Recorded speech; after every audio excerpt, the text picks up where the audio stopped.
Da-na-na-na. Hello. Welcome to Filthy Frequency, the podcast where beats stay dirty and the energy stays real, and the EDM community comes first. We got a few DJs actually that's starting this project. I'm Quackz. I'm from Philadelphia at the moment. My name is Creechur, and I'm based out of Texas. And then we got one more, but he'll be in a future episode. But we'll be starting with just us today. This is a space that we want for DJs, producers, ravers, and music lovers who live for the culture.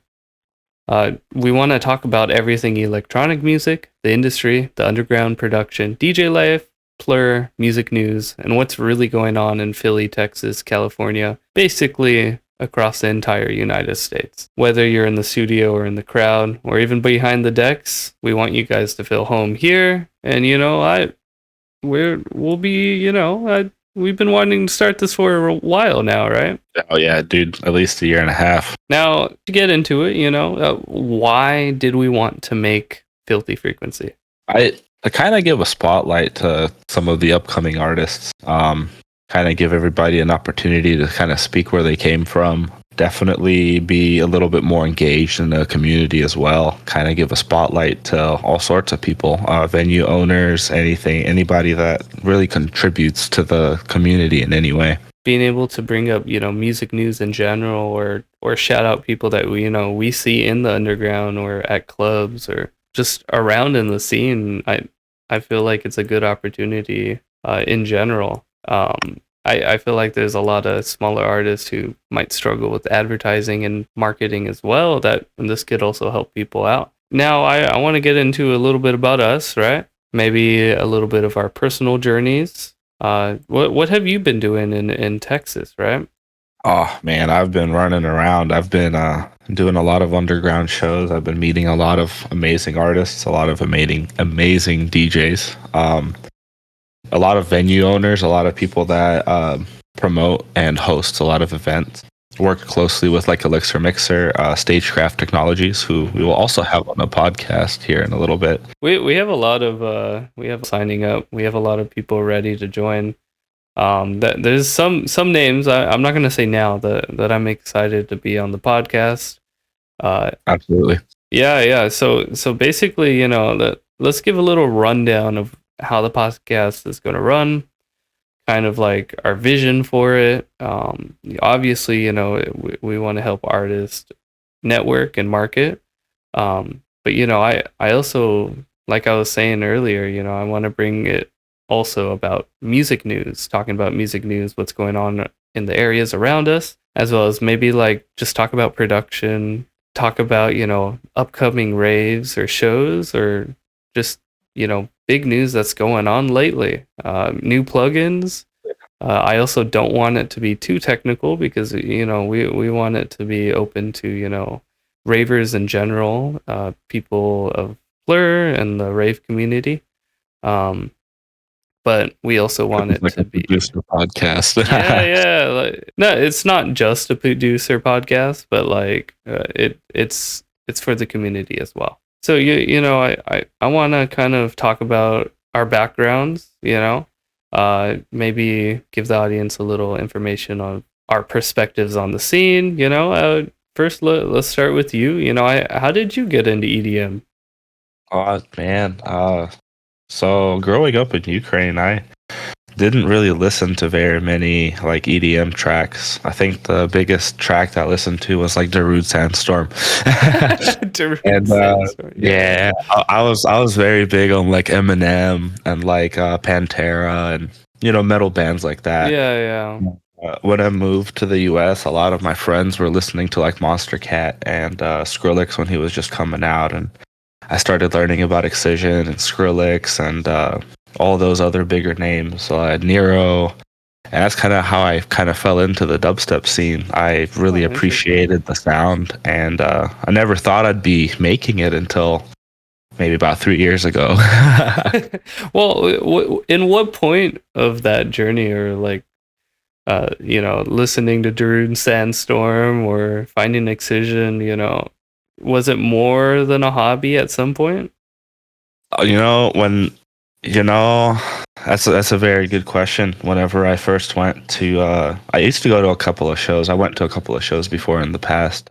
When I went to a first festival though, and I saw one of my favorite artists, Sudden Death, go on that stage and just throw his arms around and hop on those decks and fire and everything. Everything's just stimulating, and something in the back of my head was like, "Hey, man, I think you could kind of do this too." And I was like, "Oh, I'm kind of thinking I'll try." And the Yeah. whole way home, all the way from Florida, all the way to Texas, the whole 20 hours, I couldn't stop thinking about it. I couldn't stop like even talking about it.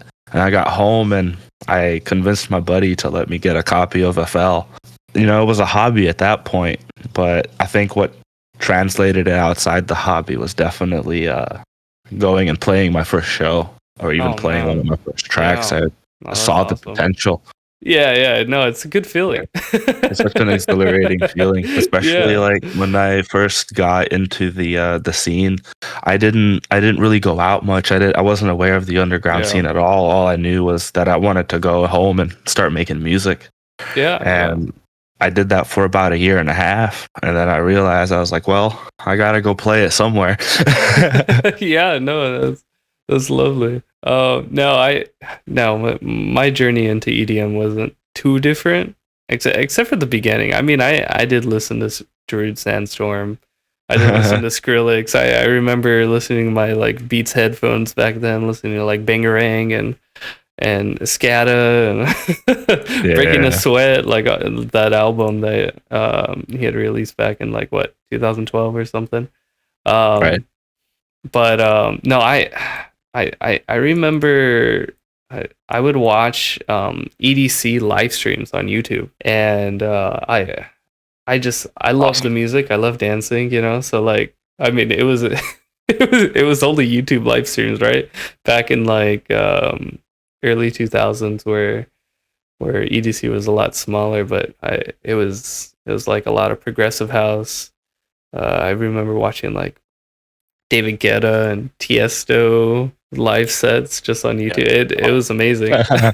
Absolutely. Yeah. I loved Melbourne Bounce back then, and um, I mean that's what got me to buy my first equipment to to even like mess with programs like Ableton.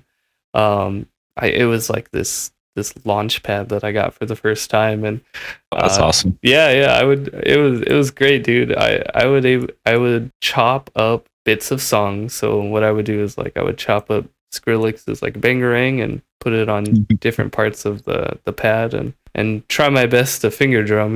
Back then Yeah. my young self obviously thought it was so Back then, cool, those launch but pads were everything. yeah, no, seriously, it was such a cool idea to start with. I think I remember watching like this dude on YouTube. Uh, I don't know where he's at now, but I think his name was like M4 Sonic or something. Okay. Um, and I think I he was. watched a tutorial of his on how to Oh set yeah, up a launch pad. probably no. He got like sponsored and everything by them, I think. So he's doing great. I should do some research on what he's doing next. But I mean that's enough with us, but I kind of want to talk about, our local scene too. So like, I mean, this is what got us into EDM, but obviously, we're in a different place now. Um, where are you? You're in Texas, right? I mean, I'm in Philly. Our other artist that will be a host is in California. We're in three different parts of the United States. Let's talk about the Texas scene a little bit and how it shaped you. Man, Texas scene has been very wonderful. I honestly, when I first started DJing, I went around and just honestly played a bunch of dubstep for a bunch of tech house afters. Tech Everybody house. hated it. Oh, dude, everybody hated it. It's like, oh yeah, now it's up, it's Creechur, and they're like, oh, that's a weird tech house DJ Yeah, name, and I just slam heavy dubstep, and they just all leave. that's um, crazy. Oh yeah, man. that was pretty fun. And then Did, did the one of the times, promoters say anything or? no, I mean like it was open decks, and I was like, fuck it, Oh are the decks man. open? Yeah. No, I mean, I guess starting out, that's crazy. I didn't know. I didn't know any about different. that. I didn't know any different. I was just like, "Fuck it, what happens next happens," and people just left. Yeah, I was okay. DJing for empty rooms, and I think it was just my girl sitting or just standing in front of the decks, just headbanging and dancing, and that gave me a lot of motivation to just keep going. But when I first played, I played an open decks for like a heavier dubstep Yeah. scene, kind of. Baked Up Creations did a open decks event at Narbar here in Austin, Texas, and Mm-hmm. that was actually one of the first times where I just threw doubles, and I was just like, "Screw it, I'm gonna have fun. I'm gonna do me." And I threw doubles, and people loved it, and that's where like the fire ignited, and Elixir Mixer put me up on an underground show here at the Tunnels, and Hannah's been wonderful. She honestly is the reason why I'm kind of where I'm at in the scene today. I've met so many beautiful artists that treat this more than just a hobby, that want to take it to the next level. Yeah. No, that's important. I mean, we'll be talking about networking through multiple episodes. It's an important topic. I want to bring up, networking in a later episode where we'll talk about pitching and pitching to people. I feel like it's important to, have something down to be able to talk to people. You never know who you're going to run into. At least have something, in line to be able to say to someone. It's such a important part of being an artist. Like, people don't think about it, making the music, producing, being a mixing and mastering engineer, especially in EDM, you want to be able to mix and master your own stuff. But obviously, like, that's the goal. But there's also tons of tools to, learn tutorials or get outside help as well. But like, overall, like, who knew you would need to also know so much marketing and business and networking and have, amazing communication skills to be able to communicate and pitch yourself as a business, Yeah, absolutely. You can be the best artist in the world, but if you don't know how to pitch yourself, nobody's even going to want to take a listen.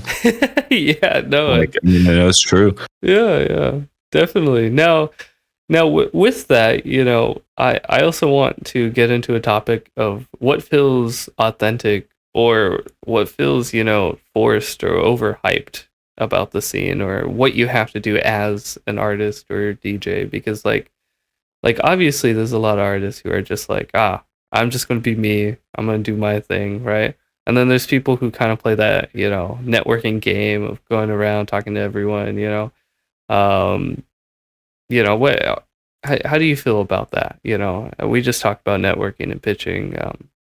So I definitely think that really any scene, anywhere you go, is like cliquey. So anybody kind of falls into kind of how they do things. There's a lot of people that prefer a certain genre, so all of them stay together. And I definitely think that it's one of the negative things in the scene. I think the more that you go out, you should try to bring on other artists that are outside of your genre base. Because honestly, like, if you go to an event and you hear the same genre nonstop every set, you're gonna want to leave. I think the EDM scene at the moment, like, needs, at least in Austin, needs more variety. It needs more flavor, should I say? Now, are you talking about the EDM scene in like the underground or mainstream? Probably in the underground. Mostly in the mainstream. It's also, who knows who. Nobody really smaller gets the opportunity unless they've risen through the ranks of the underground, I feel like. Because, you got to kind of put your money where your mouth is. You got to put the dedication and time and, honestly, a lot of hard work, blood, sweat, and tears into kind of even getting noticed. Yeah, no, I mean, that makes sense too. I also feel like it's also where you're at. True. Location and scenes really determine not necessarily how fast you can grow as an artist, but that's exactly what it is. Because like I mean, I moved from California to Philadelphia, and the scene here is so different, so different. Yeah.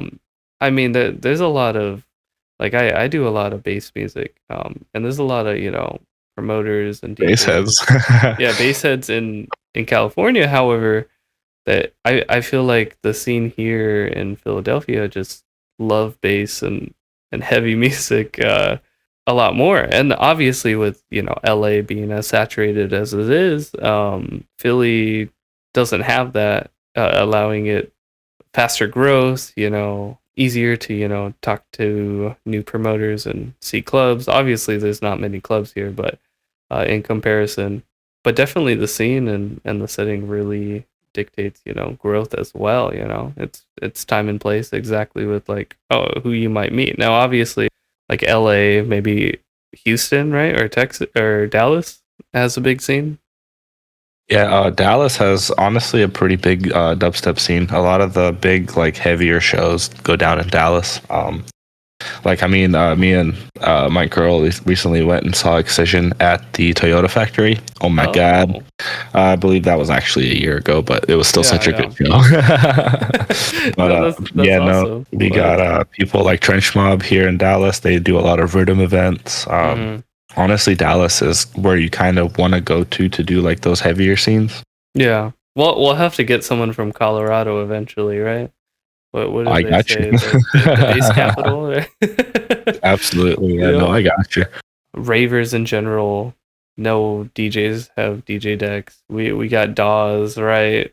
Now for the producers who might be listening in the chat, we want to do some, news on like what's coming out lately. Maybe creative struggles and breakthroughs. And we're not going to get into too much detail because we'll save that for specific producers to talk about their sound design. But I do want to talk about a couple things. Let's talk about the community that we want to build as well. Because I want this podcast to bring in a lot of obviously it's going to bring in a lot of ravers, a lot of people who are kind of like surrounded by PLUR. What does the rave community mean to you, kind of, right? I definitely feel like it's a scene where it's a community more than just a scene. I'd even say it's more than a community. I'd say it's a family. It's a family where we can go and make sure that we have each other's backs. It's a place where we can support each other from the sidelines and the front lines. There's a lot of negative stuff going around in the world.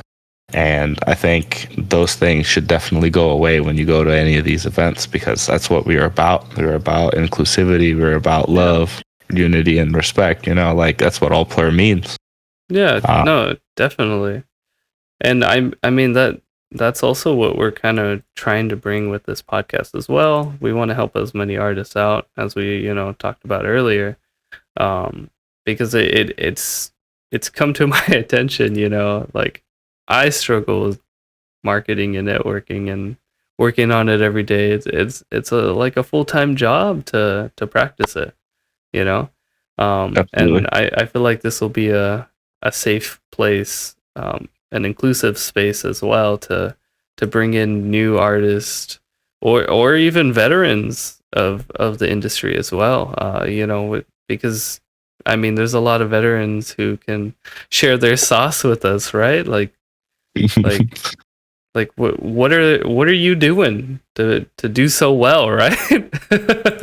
It'll be great to hear what some people have to say. All right. So let's talk about the community a little bit more. But I want to talk about DJ life.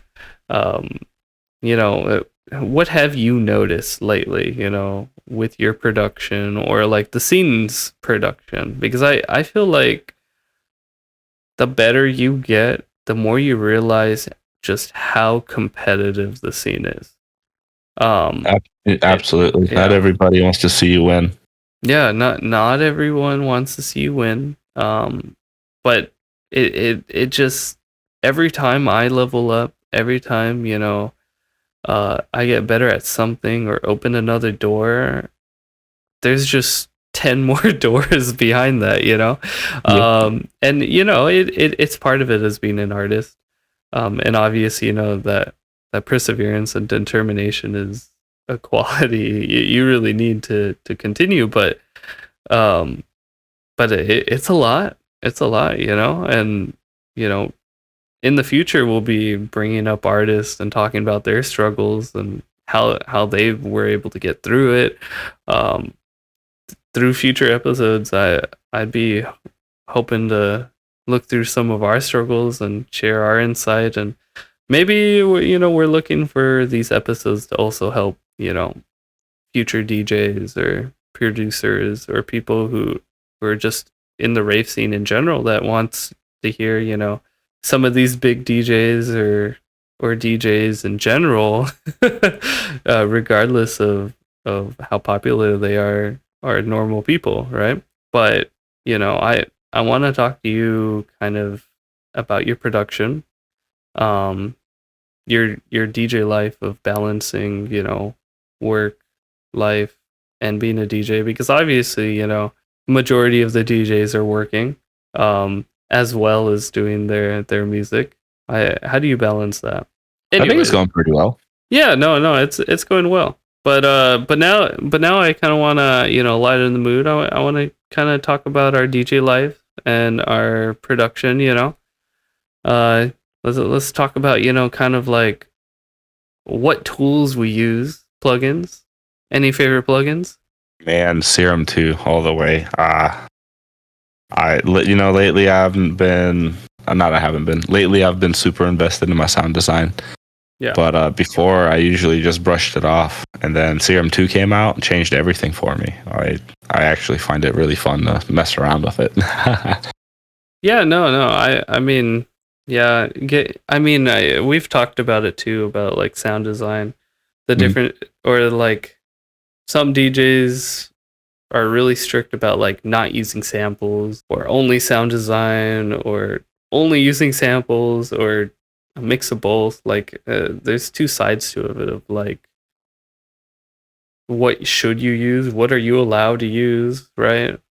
Like I know some DJs who just buy tons of packs. I know some DJs who just literally produce everything from scratch. Obviously that like personally I feel like there's a balance to it. Absolutely. But yeah, no, it's so different, right?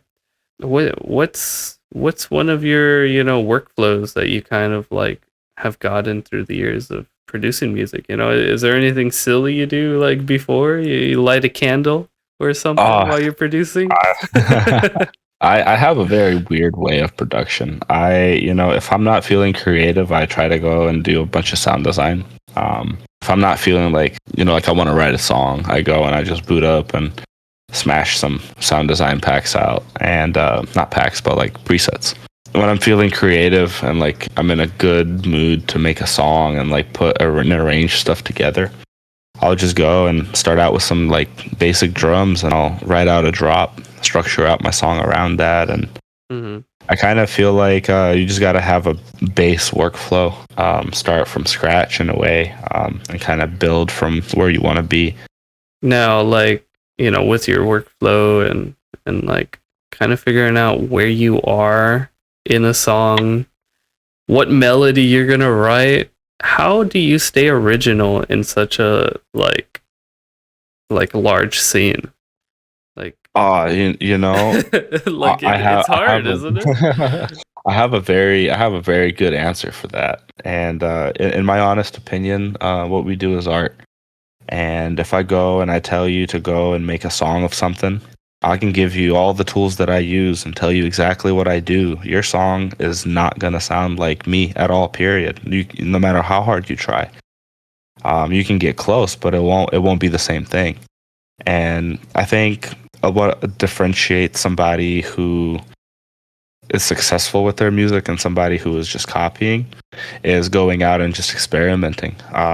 You can't be too afraid to go and try something new. Like, if you're scared that it sounds bad, why? Like, if you like it, that should all be that matters.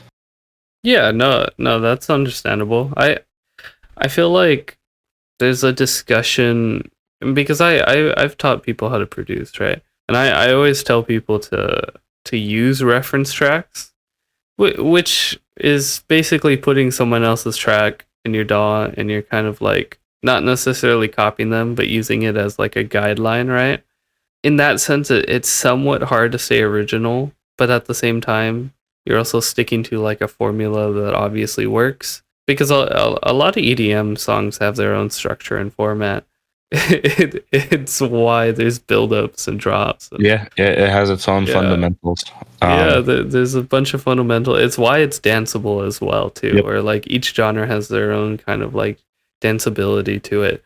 Um, but you know, with these reference tracks and like people using others as guidance, it creates a lot of like different branches because like I mean, you could still be original while, you know, going off of someone else's idea or using it as a guide. Especially, you know, the longer you use the process, the more you deviate from the original reference track itself. uh, I feel like people should be using those more. Um, but like you said, you know, staying original is it's hard, man. There's only so many chords, you know. Chords Yeah. are not copyrightable. It's melody, and that's one of the biggest things that you can copyright. But like there's only so much you could do. I mean with EDM it's a little easier than other genres of music just because 100%. sound design is so fast, right? Yeah. Um, it's a The other yeah, go ahead, go ahead. no, go ahead. The other thing with EDM, I feel like everything is fair game. Like it's all used to improve music in a way.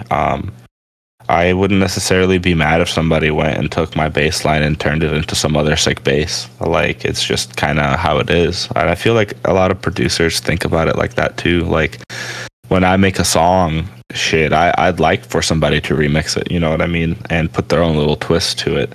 So I kind of feel like originality in EDM is very like difficult and easy to come by at the same time because everybody's trying to find their own sound, everybody's trying to find their own finesse, but Yeah. we get lost in that and we end up going and differentiating from what we originally want to make. But I feel like as long as we stay true to what we want to make, we'll be original. Yeah, no, that's understandable. I mean, I feel the same way because like I'll throw like samples or MIDI on like a random like serum patch or something Mhm. and like build around that. Obviously, like I have my reference tracks and I use that structurally. Um, but like it's yeah, I that's just kind of how I've done things, you know. Like I mean I like my themes, you know I like my themes when it comes to my Oh, music. absolutely. I feel like that's important. Yeah, yeah. I feel like it's important to music in general. I feel like there's a lot of songs out there that just don't have a theme that are like when people send me demos or something, it's like it's just there's no like cohesion with it. But 100%. like I mean that obviously there's tons of songs that do have cohesion, and it's like you can see that theme throughout, kind of like a story, and it's interesting, and those are the ones that obviously break through the saturated scene to kind of be original. But like it's hard. It's hard. It's definitely a skill to be learned. 100%. 100%. What have you learned about kind of just production in general? You know, like, is there anything that sticks out to you? Anything in particular that maybe like the general public might not know that producers go through it? I mean, there's tons of memes like on the producer reels where it's like they're flipping through snares or whatever, right? I know like the general public don't understand that side where the expectation versus reality is, but Oh, no, what have 100%. you noticed, you know? Ah, man, primarily it's just a giant mental struggle. You hear a lot of sounds and noises that, most of the time are not even musical. And the whole challenge is to go and turn all of that into something musical and to go through that. And that's kind of why we talked about taking a little ear break. It's just when you go through all of that, it kills your creativity, it kills your mental focus. Overall, I find it very difficult sometimes to produce, but at the same time, I think it's also a necessary factor in order to succeed. You got to be willing to kind of smash your head against the wall to kind of figure something out. Because if you don't, somebody else who is willing is going to do it, and they're going to level up way faster than you are. Yeah, that's exactly what's gonna happen. But I mean, I feel like I struggle with like asking for help, right?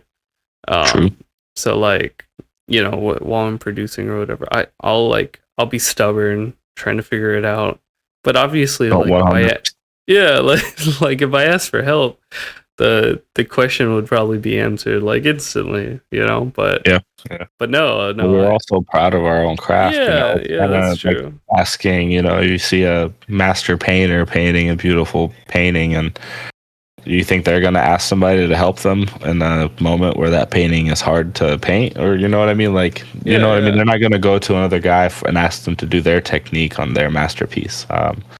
So like it's definitely like a double-edged sword. You got to know when to ask for help, but you also got to be kind of proud of yourself. Yeah. So it's like it's hard to be there in between, but it's okay to ask for help, and it's definitely okay to get feedback. It's important to get feedback, especially critical feedback, you know, Yes. because there's a big difference between like sending your music to homies, right, who are just gonna be like praising you the entire time, right? Right, right. Like, It's oh yeah, dude, this song is good. It's like, yeah, I thanks, man, but that's not what I asked. no, I want to be destroyed, Right, destroy right. me with just things to fix. Like sometimes, like obviously there's those people that will nitpick every little thing. So sometimes that's what I want, you know. Not necessarily because like some things are subjective to change, but like I just want to know what else I might not have thought about, you know. True, true. It and you know like getting different perspectives I feel like are important. It And helps us then grow. yeah, it helps us grow. And I mean, it also allows me or like people in general to think of new ideas or get past like creative blocks because it's like, oh, I never would have thought of that, you know? It's like that would be a great way just to, you know, add to your arsenal of techniques and stuff. And Yeah, absolutely. yeah. I mean, a lot of No. my workflow and a lot of my production stuff that I've learned, and a lot of the stuff that I use daily is the stuff that I learned from you. Yeah, no. Definitely, definitely. I know I've taught you a decent amount. Um and I know you've gotten a lot from a bunch of other artists as well. Um as a newer or as you were a newer artist at some point as I what's one mistake you think newer producers kind of make or have been making lately? Maybe a newer producer will hear this and not do it, you Oh, know? you know, as much as I kept searching for the magic knob to fix everything, it doesn't exist. What? Um, There's no magic knob?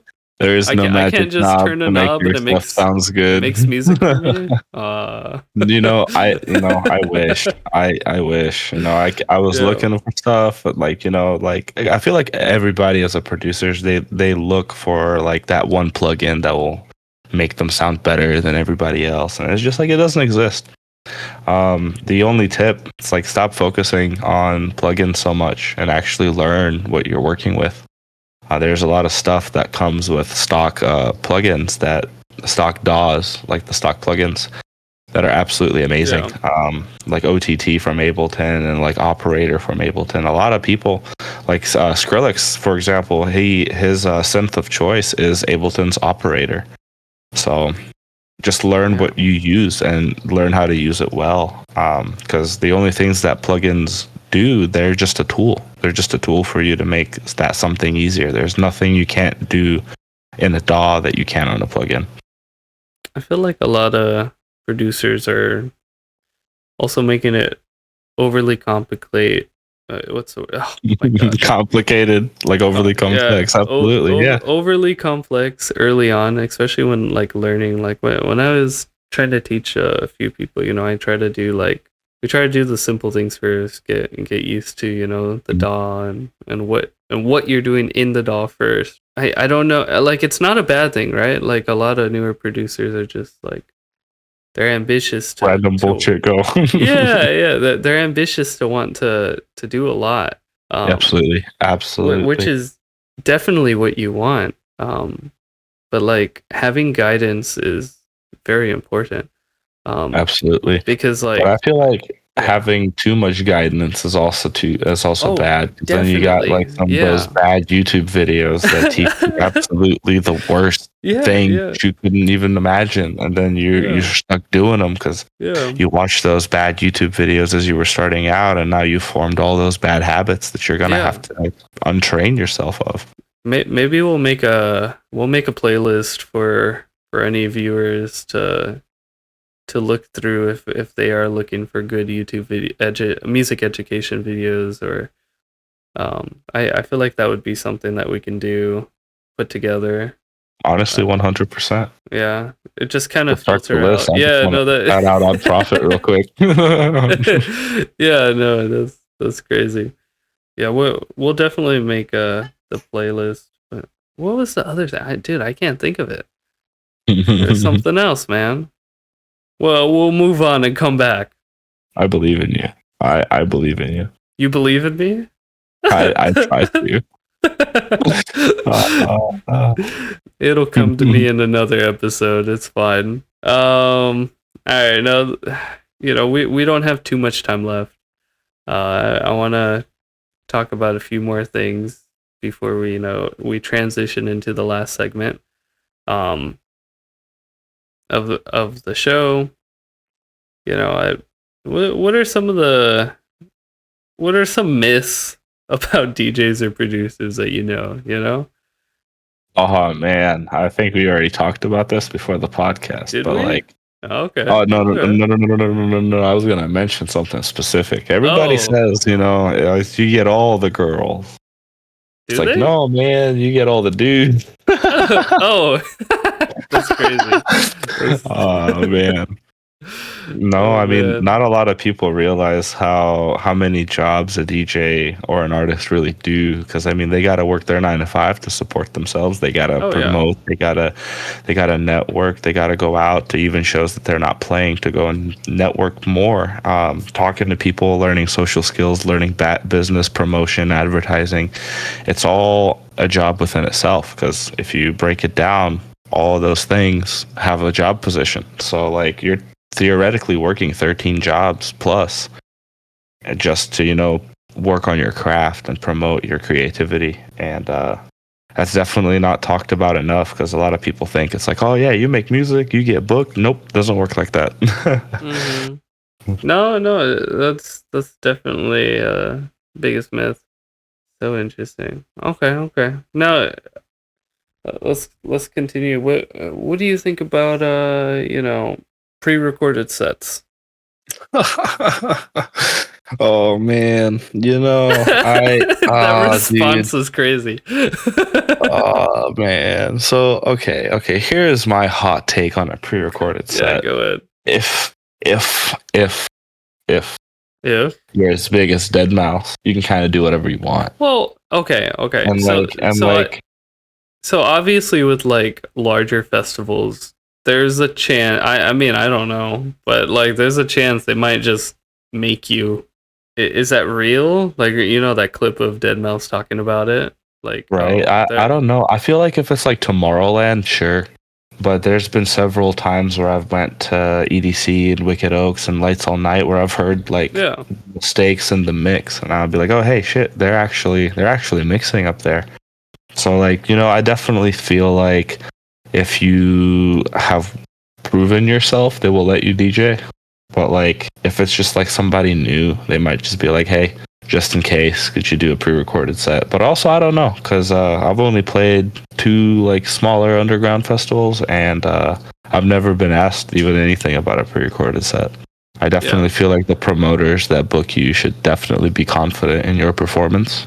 But if you are doing a pre-recorded set, maybe you're not confident in your performance. Maybe you just don't care enough, Maybe DJing for you is just a way for you to express your music and not really connect with the decks. Because to me, when I perform, I definitely feel like connected with the decks. I feel like the decks are an extension of me. I can do so many cool things with a mix, like doubles, transitions, all kinds of stuff, triple drops. I definitely wouldn't be able to do a pre-recorded set. I have a 3-minute video, or not video. I have a 3-minute song that I use as like an intro, Mm-hmm. And halfway through it, I get bored. So I couldn't be me, coach. Well, just for the audience, so they know, in our submission form, we put no pre-recorded sets. No pre-recorded sets, and we're gonna make sure. We're gonna make sure. I mean, they are gonna have to record them, but I prefer if they perform them live while recording. You know, that would be sick. That would be sick. Yeah, that would be good. So we can kind of get the whole feel of a live set, even if it is recorded, which is ironic, which is crazy. All right. Let's continue. No, let's. I mean, with that answer, you already know I don't like pre-recorded sets, but we'll move on and talk about it with some other artists and episodes. It'll come up again. Do you need expensive gear to succeed? You know, like what do you think about that? All you need is a laptop that can do a DAW. And, you know, a laptop that can run Ableton or FL or whatever DAW you really care about. You want to know something? You want to know something? You know what my first decks ever were? Huh. All right. Yeah. No, don't laugh at me. Don't laugh at me. Tractor? So, no, it was none of that. I doubt you can even find it now. Okay. It was this like I had like an iPod like 2 or something. Oh, I know exactly what you're talking about because I had it too. I had it too. All right. No, okay. You had to start your little like iPod iPhone on top of it, and it had the little. No. Even worse. Worse. Oh, no. Okay. So it wasn't even a deck. It was just an app. so it's this little app, right? That like has these decks and you can like scratch and there's faders and EQs and everything on the little screen with the iPad, right? And I used to play these and do like little sets on them with my little iPad or iPod or whatever.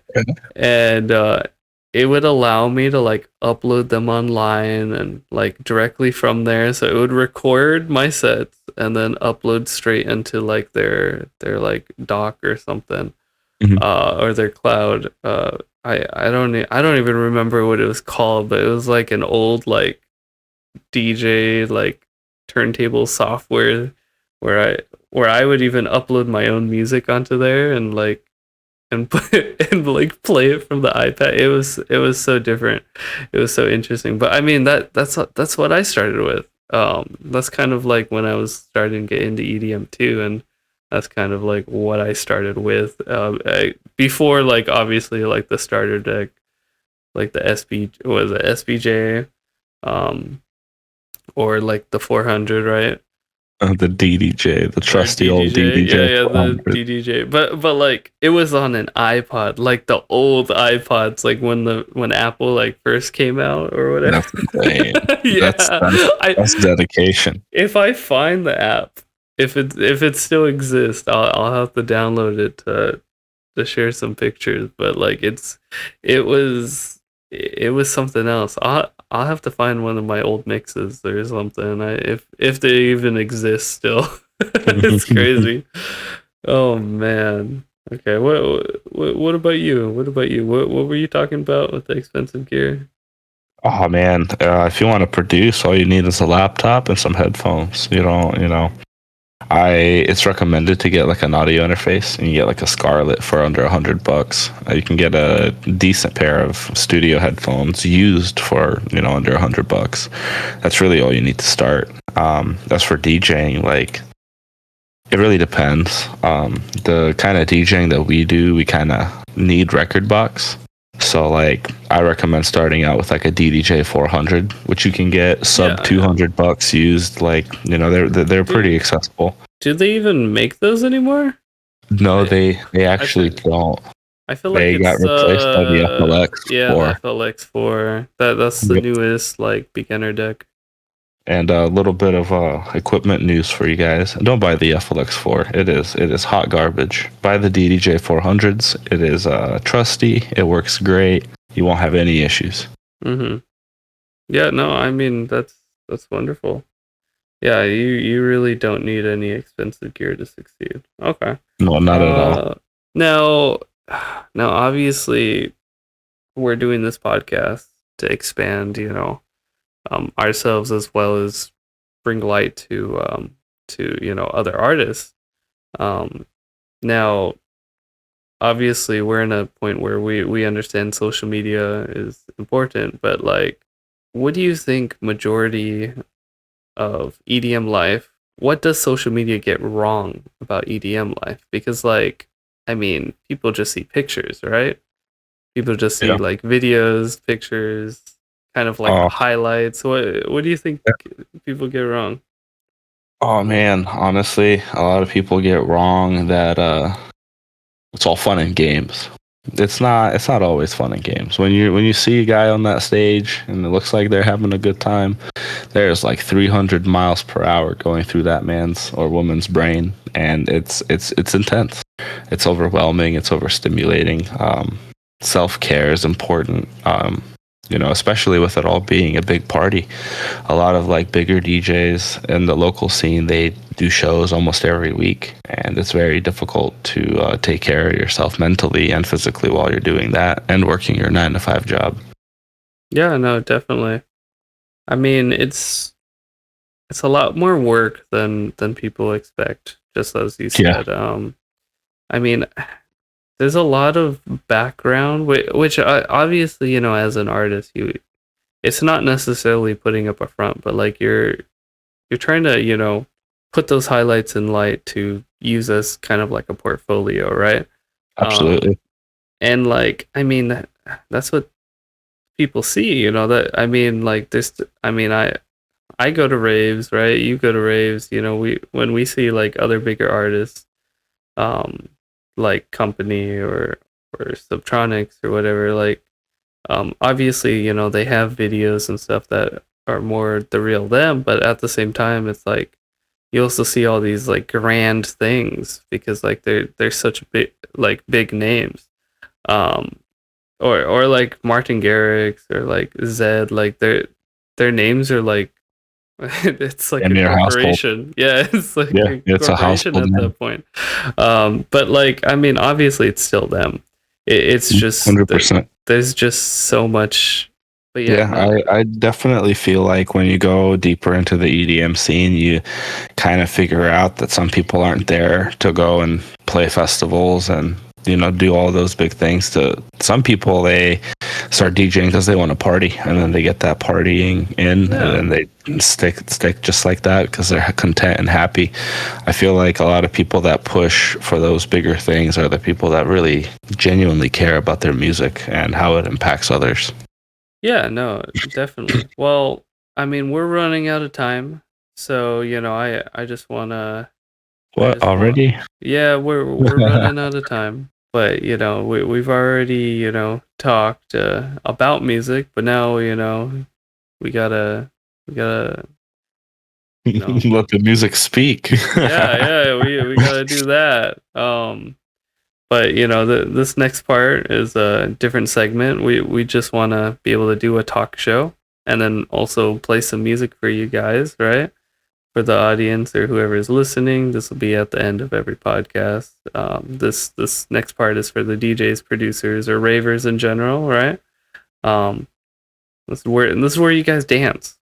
Where you guys dance, right? It'll be a bunch of different genres too, from bass music to house to techno to drum and bass to mid tempo, depending on which DJ or people are being interviewed. Absolutely. Yeah. If we have a promoter or vendor or venue owner in here that we're interviewing, we'll be DJing and putting one of our mixes on there. But other than that, it'll be the artist that we interview. Yep. Those mixes are there to highlight who you are and what you do. Because we do care about your art, we do care about your performances. So showcase us what you can do. We're closing this episode the best way that we know how with a live mix. This will be actually me. Yeah, and you're locked into filthy frequency. So we'll catch you guys next time. Ciao. Ciao. What the?